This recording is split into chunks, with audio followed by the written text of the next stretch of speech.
오늘 이 말씀을 우리가 잘 이해하기 위해서는 등장하는 인물들과 이 마을들에 대한 것을 먼저 살펴보겠습니다. 주요 등장인물은 1장에서는 세례 요한과 예수님입니다. 그리고 오늘 나와 있는 안드레와 빌립, 베드로, 나다나엘 이 네 명인데 44절 여러분 보시면 베세다라고 하는 그 동네에 한 사람들이다 말했습니다. 나다나엘은 뒤에 요한복음에 갈릴리 가나 사람이다 이렇게 성경이 말합니다. 예수님이 갈릴리 가나 혼인잔치에 왜 가셨을까? 얘기가 많지만 예수님의 어머니 마리아의 친척과 또 나다나엘의 고향이기 때문에 가신 것으로 신학자들이 얘기를 합니다. 분명한 것은 이 갈릴리 가나나 베스에다나 아니면은 야고보 요한이 살던 가버나움이나 이런 동네들은 다 갈릴리 호수가 있으면 다 북쪽에 있는 한 동네 사람이라고 봐야겠습니다. 예수님의 제자 12명 가운데 이 사도로 불림받는 정말로 영광스러운 이름이죠.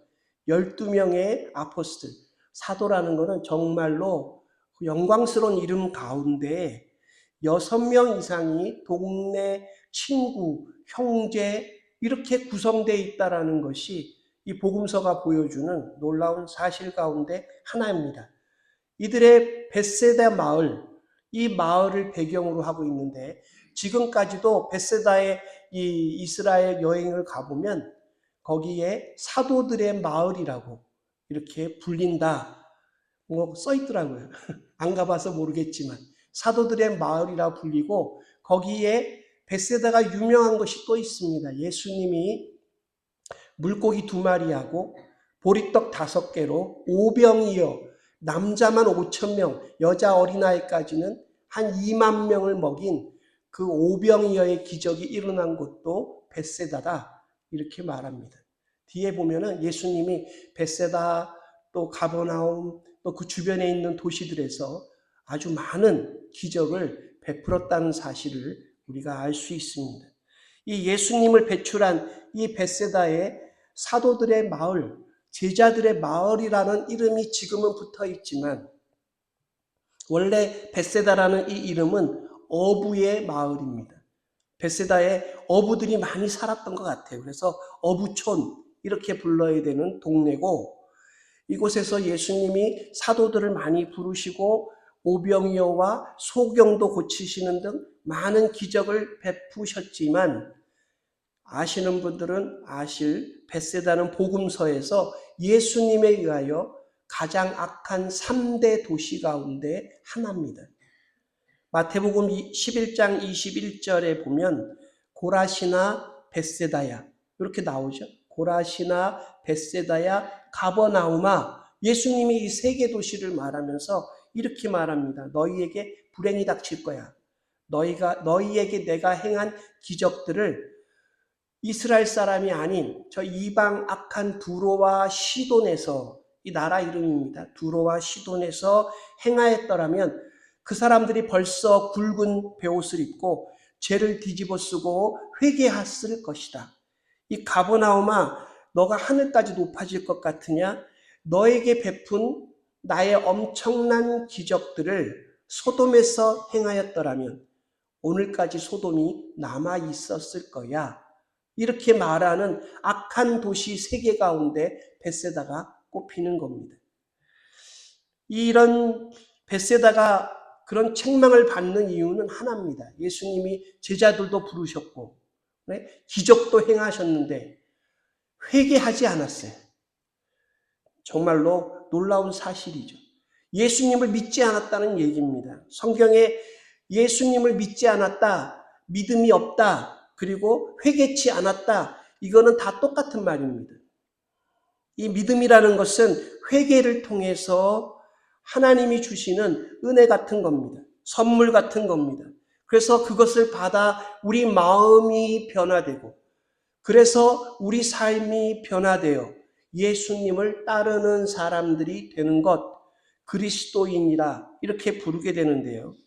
이 벳세다 마을 사람들은 하나님의 놀라운 기적, 제자들이 되는 놀라운 은혜를 받았음에도 예수님을 믿지 않고 회개하지 않은 마을로도 유명했다 하는 겁니다. 정말로 성경에 보면 아름다운 이름이 많은 재물보다 낫고 은총이 은이나 금보다 낫도다. 우리 따라해 보실까요? 아름다운 이름이 많은 재물보다 낫고, 네, 이름을 어떻게 하나님 앞에 아니면 사람들 앞에 이렇게 불릴까? 많은 재물을 가진 부자, 이 미국은 참 부자들을 존중하죠.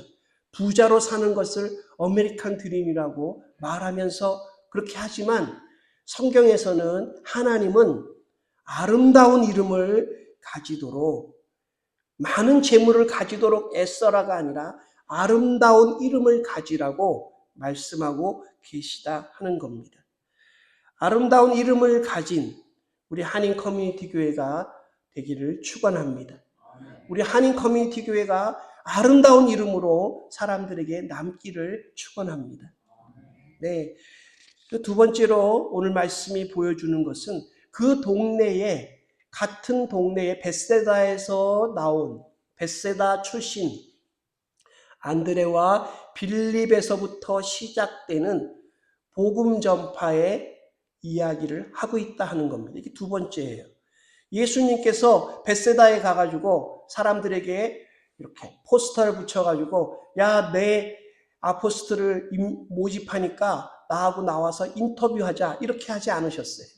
오늘 말씀에는 안 나와 있지만 28절, 1장 28절에 보시면 이렇게 말합니다.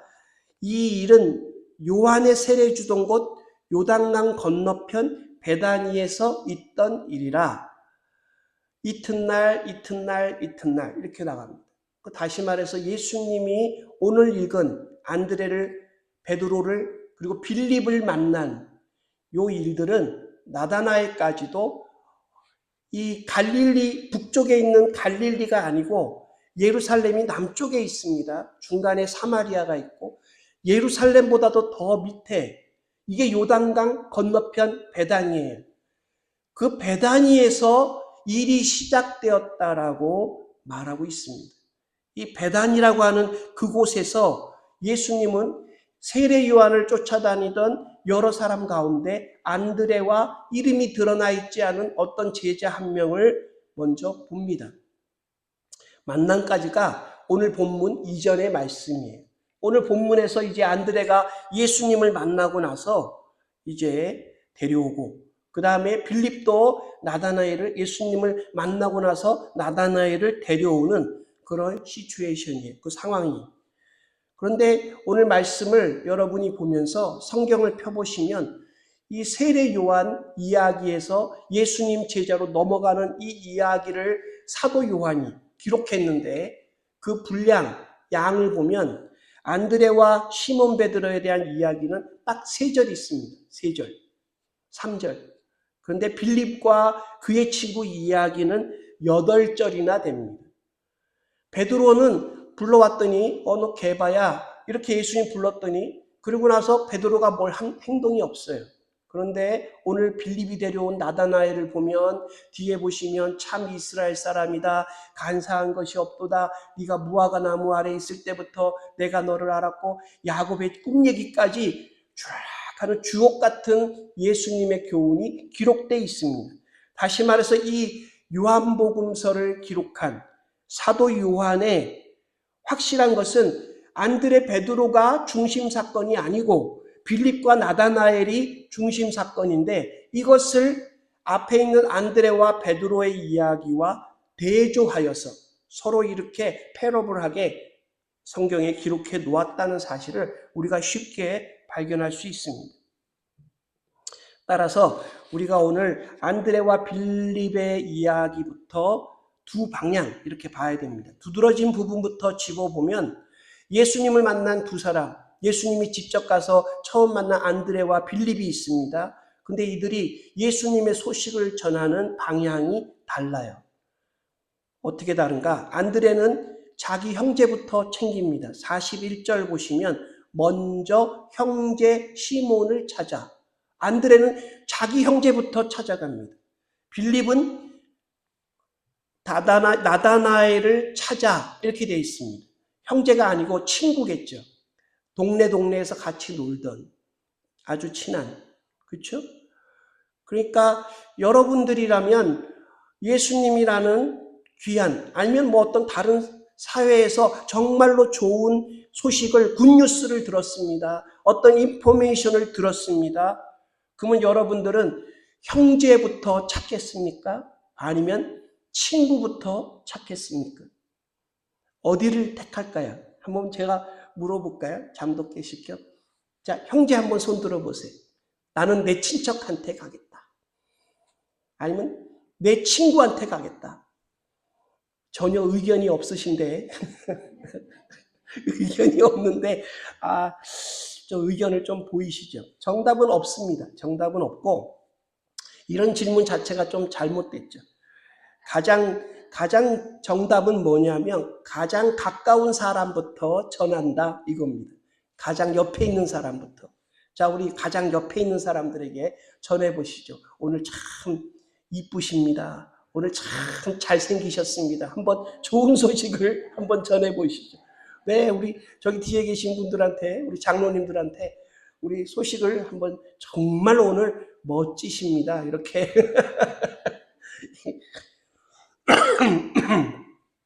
이 전했는데 이 두 사람이 전하는 말도 대조가 됩니다. 안드레는 자기 형제 베드로를 만났어요. 그죠? 우리가 메시아 만났어. 이렇게 말했어요. 좀 멋대가리 없이. 두 단어입니다. 헬라어로 보면, 왜냐하면 헬라어는 우리라는 말이 붙어 있어요.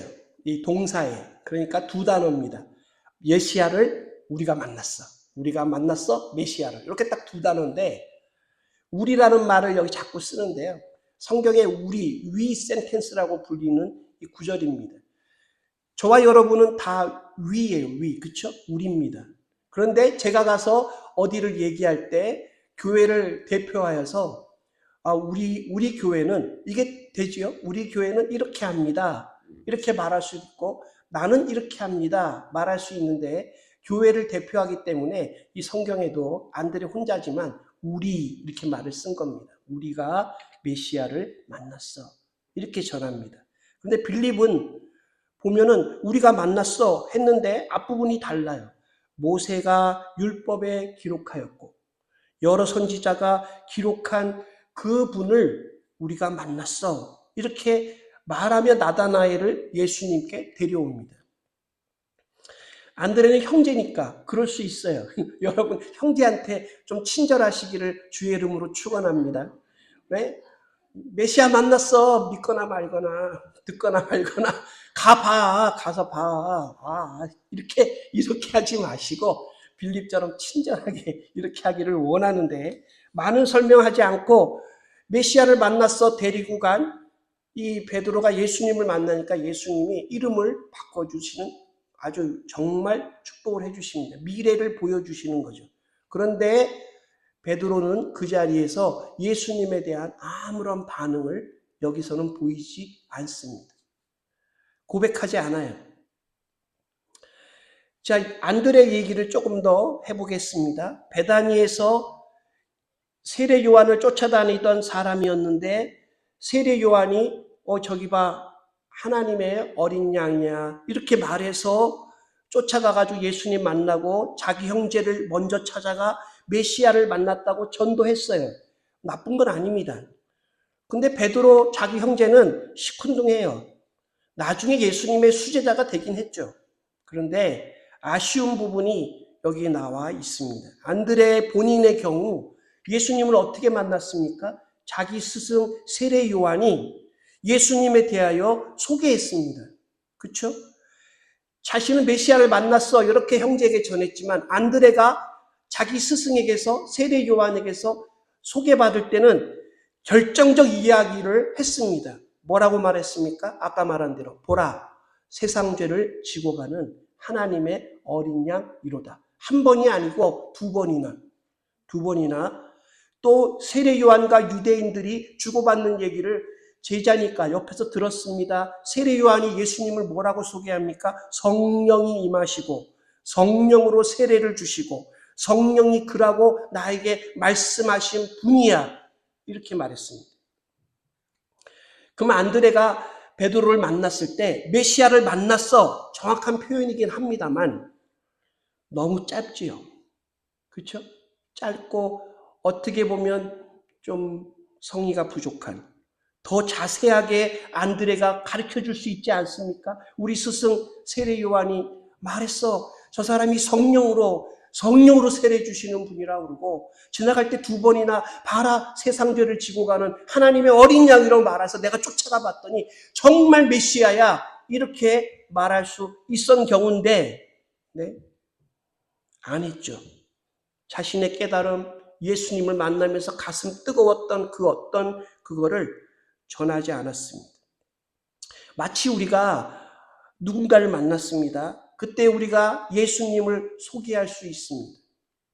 그때 우리가 교회 한번 가자.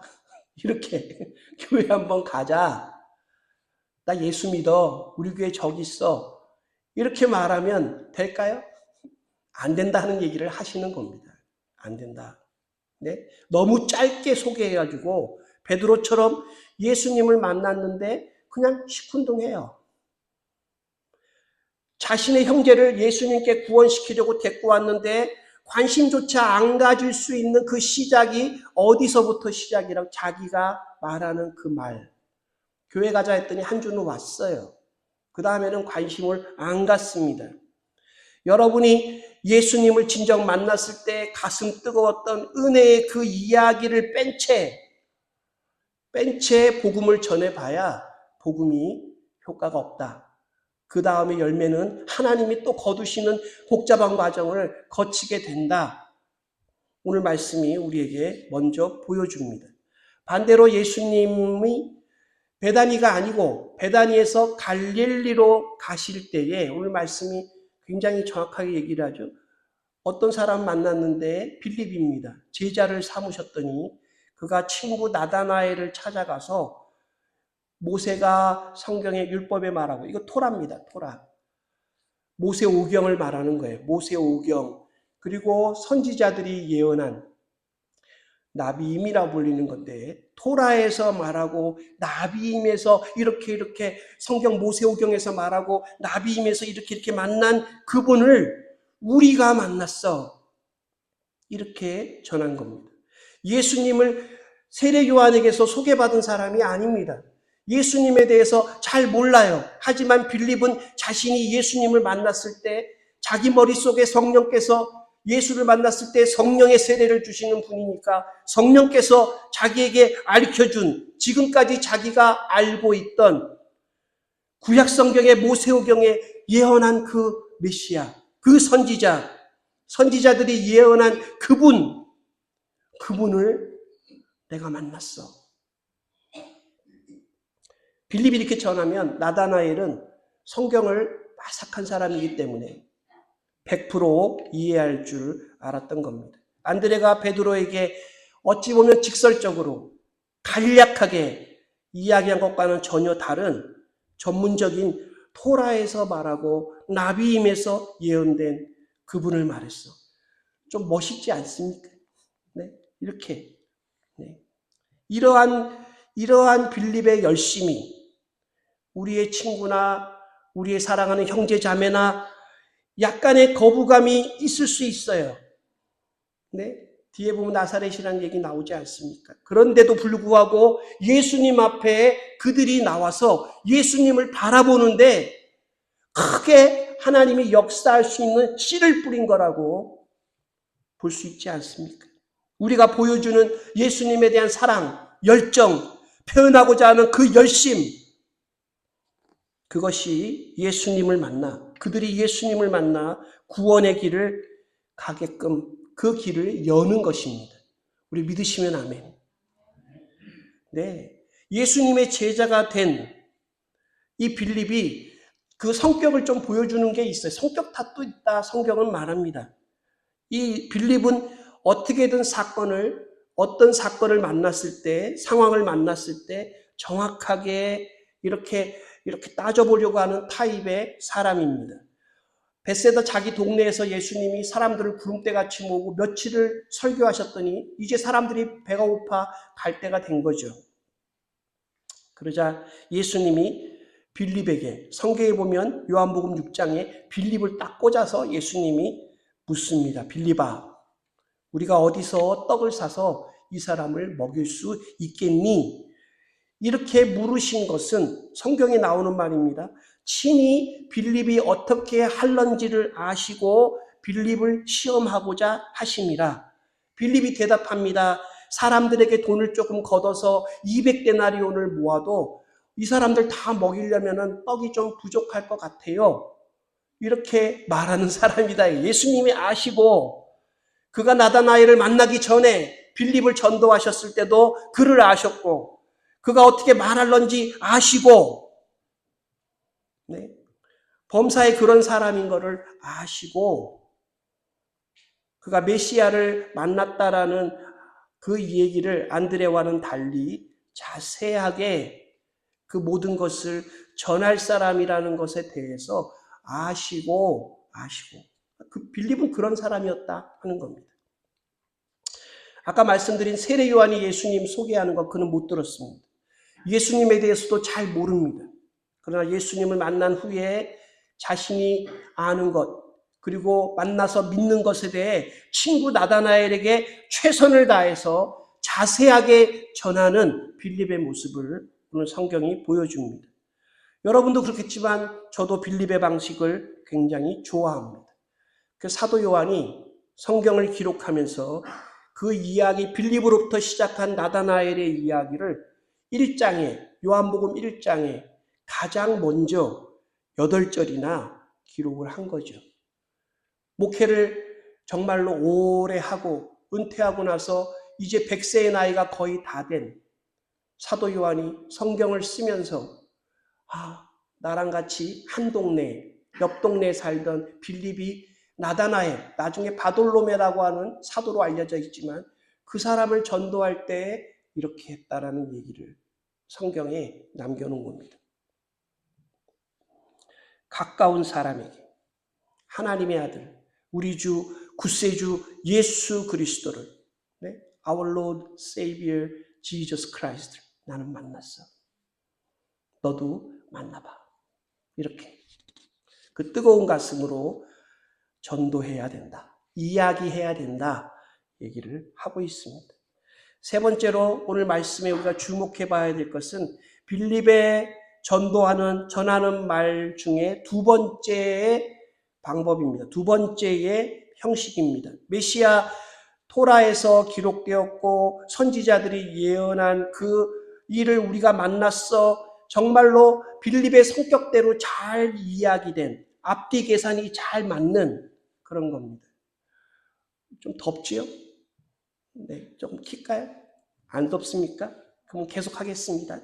이렇게 잘 얘기된, 계산하고 배려된 빌립인데 여기 주목할 만한 두 번째 부분이 나와 있습니다. 친구 나다나엘이 그 얘기 들으면서 진짜로 모세오경의 예언서에 나온 사람을 만났어 라고 이렇게 말하기 전에 빌립이 충격을 받을 만한 갑작스러운 말을 꺼냅니다. 그분 이름이 예수 바 요셉, 요셉의 아들 예수인데, 근데 나다나엘아, 우리가 아는 그 갈릴리 호수 거기서 이렇게 쳐다보면 그 위에 있는 지지리도 가난한 정말 조그만 나사렛 출신이야. 딱 던져놓고 맙니다. 여러분, 나사렛이란 동네는 그냥 동네가 아니라 지지리도 가난한, 하찮은, 은둔자들이 사는, 먹고 살기 힘든, 정말 동네 순위를 매기면 끝에서 이렇게 겨우 있을 정도의 정치적으로, 종교적으로, 영적으로 아무런 상관이 없는 그런 동네입니다. 그런데 내가 만난 메시아가 거기 출신이야. 자기가 한 말에 대해서 나다나엘이 나사렛에서 무슨 선한 것이 나올 수가 있어. 그냥 바로 반박할 줄 알았어요. 그런데 했습니다. 담대하게 내가 만난 예수님, 내가 만난 구주 세이비어 메사야는 나사렛 출신이야, 나사렛 출신이야 이렇게 말했어요. 여러분, 계산적이고 음식값과 사람들의 숫자를 면밀하게 보고 계산하여서 이렇게 말하던 그 이상적인 빌립이 왜 그랬을까요? 나다나엘의 거부감이 분명히 마음속에 앞에 거 다 잊어버리고 확 튀어나올 줄 알았는데도 예수님을 소개하면서 나는 믿는데, 나는 확신하는데 나다나엘이 거부할까봐 자신이 생각하는 그 나사렛에 대한 여러 명백한 단점들이 그래서 안절부절 못하고 말할까 말까 막 이렇게 말하는 그런 상황에서 지나가는 말로 예수님 만났는데 나사렛 출신이야 이렇게 말한 게 아니고 그렇게 말한 게 아니고 분명하게 주저없이 나사렛 출신이라고 말합니다. 그래서 결과적으로 어김없이 나다나엘이 야 나사렛에 무슨 선한 것이 있어. 명백한 의심과 불신, 꺼리낌. 분명히 제가 이 성경을 읽으면서 나다나엘이 나사렛 출신. 이렇게 앞에 거 다 설명 잘한 걸 날려 먹을 수 있을 만한 한 단어가 가진 언어의 폭탄이죠. 나사렛이라. 그렇게 반발할 것을 알았던 빌립은 안드레와 마찬가지로 그 다음에는 단호하게 말합니다. 네가 와서 봐. 내가 만난 그분을 봐. 여기서는 여러분 어떤 사람에게 믿음의 영역 부분, 우리가 할 수 있는 부분이 아니라는 것을 봅니다. 우리 장로님 에어컨 좀 켜주시죠. 이쪽에 땀 흘리시니까. 네. 이 믿음의 영역은 두 파트가 여러분 존재합니다. 두 파트가 존재해요. 하나는 우리가 믿으니까 이해가 되는, 우리가 믿으니까 하나님이 보이는, 우리가 믿으니까 영적인 세계가 열리는 이겁니다. 이게 우리가 하는 믿음의 원 파트예요. 두 번째는 하나님이 우리를 붙잡아 주시니까 사도 바울이 말합니다. 나의 붙잡힌 바 된 것을 내가 이대로 쫓아가노라. 거기 앞에 보면 예수 그리스도께서 우리를 붙잡으셨으니 이 말이 나옵니다. 하나님이 우리를 붙잡아 주셔서 우리를 믿음으로 끌어주신 것을 내가 그 붙잡아 주신 것을 놓치지 않고 그것을 들고 끝까지 달려간다. 사도 바울은 믿음을 그렇게 정의했습니다. 믿으니까. 나사렛이라고 말하는 그 이유가 분명히 거부감이 생길 것을 아는데도 확실하게 이 부분에 대해서 믿음이니까 믿음에 대한 부분으로 나다나엘에게 이렇게 던지고 있는 겁니다. 이걸 좀 잘 이해하기 위해서 제가 어느 이야기를 하나 해드리려고 합니다. 어느 조폭 출신 전도사님이 이야기예요. 조폭으로 살았습니다. 목사님 아들인데 조폭으로 살았어요. 조폭으로 살았는데 전도사님이 되셨어요. 예수님 믿고 그 조폭에 살던 그 친구들이 너무나 불쌍해가지고 도와주다가 팬데믹이 터졌습니다. 팬데믹 터지니까 학교 모든 기관이 다 문 닫는 것뿐만 아니라 조폭이 하던 카지노 이런 데도 다 문을 닫았어요. 그러니까 먹고 살 길이 없는 후배 조폭들이 이 전도사님을 찾아온 겁니다. 그러자 그분이 어느 분하고 연결이 돼서 과일 가게상을 하고 있었는데 이 조폭 동생들이 와가지고 예수 믿고 과일 가게를 막 늘려가면서 장사를 하고 있었던 분인데 장사가 너무 이 배달도 잘 되고 막 그러니까 바쁘었습니다. 바쁘다가 신학교도 이제 휴학하고 그 사업에 막 매진해가지고 정신이 없다가 번아웃이 왔어요. 번아웃 오면은 이분 얘기가 그럽니다. 신경질이 들어요. 누가 뭐라 그러면 신경질부터 내고 남의 탓을 하는. 그런데 자기가 굉장히 존경하던 목사님을 만나가지고 커피집에서 목사님 내가 이렇게 막 번아웃이 와가지고 막 너무 막 자기가 툴툴대면서 조언을 구합니다. 어떻게 할까요? 그자 목사님이 가만히 앉아서 한참을 생각하시더니 전도사님 예수님을 믿어보세요. 이렇게 해답을 내놓더랍니다. 조폭 출신 전도사님이 속으로 내가 안 믿냐? 나도 믿어. 나도 믿는다고 이렇게 했는데 조금 있으니까 마음에 너는 안 믿어. 이렇게 성령께서 얘기를 하시더래요. 한창 잘 나갈 때 자기가 마음속에 그 전도사님이 생각했습니다. 우리 주님, 우리 하나님은 좀 바쁘시니까 내가 할 수 있는 일은 내가 최선을 다해서 하고 최선을 다하지 않아도 될 만한 것은 예수님께 기도하는 것이 마땅해. 이렇게 생각을 하고 열심히 일하고 살았대요. 여러분 어떻게 생각하십니까? 여러분 생각에는 어떻습니까? 내가 열심히 할 수 있는 거는 하고 열심히 해도 안 되는 거는 하나님께 기도하자. 이렇게 살고 있지 않습니까? 최선을 다하고 아닐 때 예수님 도와주세요 하는 마음이 저와 여러분에게 자리 잡고 있지 않습니까? 그게 여러분 불신이에요. 그게 의심입니다. 그게 믿음이 약해진 겁니다. 최선을 다해 살더라도 빌립처럼 최선을 다해 메시아에 대해서 최선을 다해 설명하더라도 잊지 말아야 될 한 단어가 뭐냐면 나사렛 예수입니다. 그분만이 나의 구원이시고 그분만이 나의 주인이시라는 사실을 잊지 않는 겁니다. 거기서 제가 놀라운 하나의 얘기를 듣습니다. 시편 여호와는 나의 목자시니 내가 부족함이 없으리로다 23편을 얘기하는데 하나님께서 우리를 푸른 초장과 쉴만한 물가로 인도하시는 목자 되신다고 얘기를 하죠.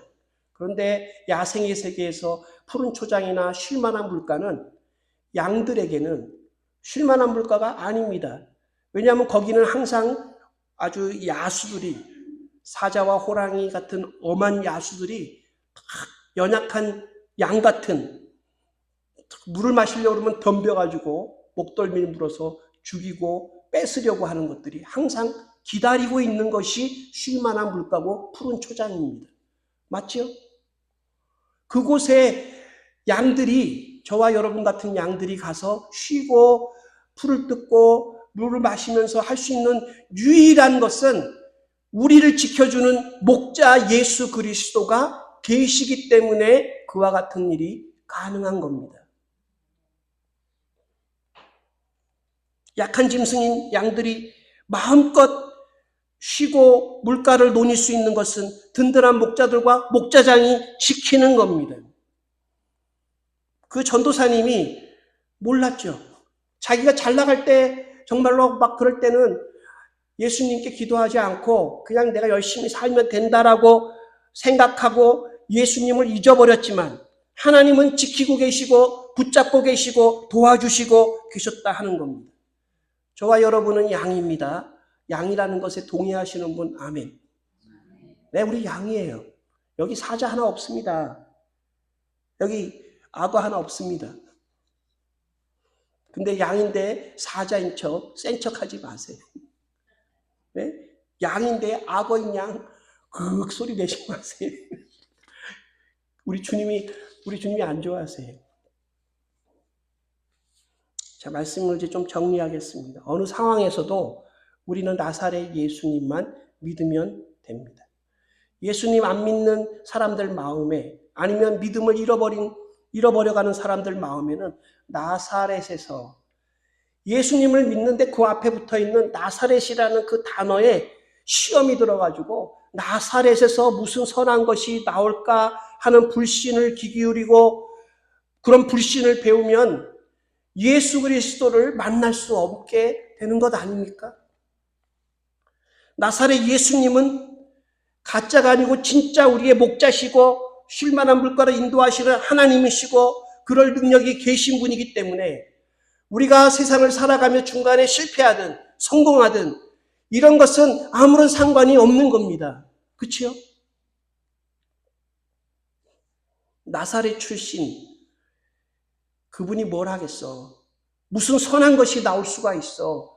근데 예수님은 공생의 내내 예수님이 돌아가시고 나서 교회를 나사렛 예수당이라고 나사렛 예수의 이름으로 그렇게 복음이 전파되었다 하는 겁니다.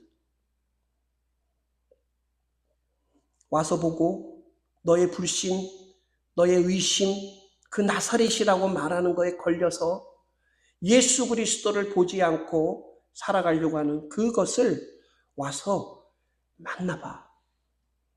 그분은 성경이 말한, 선지자들이 예언한 바로 그 바로 진짜 메시아야. 이렇게 말하는 겁니다. 그러니까 너희 마음에 불신이 생기는 것이 있더라도 와서 봐봐. 이거 아닙니까? 자, 여러분 나사렛 예수님을 믿으시죠? 네, 꺼리낌 없이 예수님을 마음에 조금도 불신을 가지지 마시고 예수님 앞에 나오시기를 바랍니다. 그 불신 가졌던 거를 회개하셔야 돼요. 회개하시고 하나님이시라는 사실을 복음을 전하는 우리가 보기에도 듣는 사람들이 예수님과 교회, 나아가 우리 교회에 대한 부정적인 생각이 심하게 있다는 것을 안다 할지라도 우리는 그걸 감출 필요가 없습니다. 최선을 다해서 우리가 만나고 우리가 누리고 있고 우리가 성경에서 발견하고 은혜 받은 그 나사렛 예수님을 나는 만났어라고 전하면 하나님께서 역사하시고 아름다운 이름으로 남게 하실 것입니다. 저희 교회의 존속이나 부흥에 대해 의심하지 마시고 나사렛 예수님을 믿으십시오. 나사렛으로 표현되는 불신과 의심, 편견, 오해, 두려움을 다 날려버리시는 예수님을 만나시는 축복이 있으시기를 축원합니다. 기도하겠습니다.